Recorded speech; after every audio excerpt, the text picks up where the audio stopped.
Voici donc notre théorème de Thalès, la façon dont on va l'écrire une fois pour toutes à partir de deux droites séquentes. Donc on va appeler D et D', soit D et D', deux droites séquentes en A.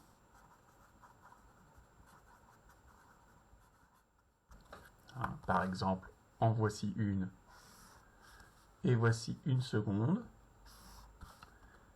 D, D', A est ici. Alors, dès que ces deux droites séquentes sont coupées par deux autres droites parallèles, on peut avoir ces deux droites parallèles ici, ou en avoir d'ailleurs une troisième là.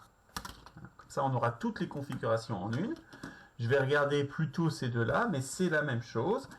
Donc, il faut que sur ces deux droites séquentes, on ait des points, par exemple B, C ici, pour un premier triangle ABC, et des autres points, M, N là.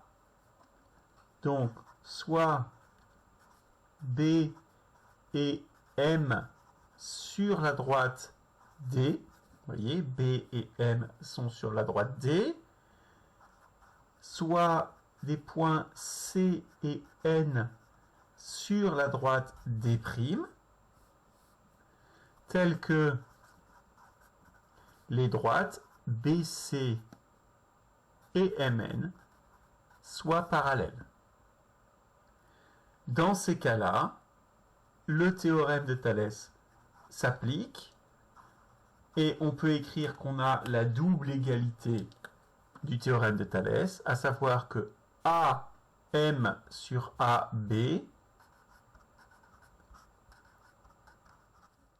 égale AN sur AC égale MN sur PC. Voilà le théorème de Thalès. Et donc en exercice d'application, je vais vous laisser réfléchir à ça. Écrire l'égalité des trois rapports du théorème de Thalès dans les cas suivants. Je vous ai dessiné à chaque fois trois triangles. J'ai précisé que les droites rouges étaient parallèles. Et la différence, c'est que dans mon exposé, j'ai pris toujours A, B, C, M, N, toujours de la même façon, alors que là, les points s'écrivent différemment. Donc l'idée, c'est d'écrire les rapports de Thalès. Donc vous vous entraînez là-dessus et vous aurez le résultat en image.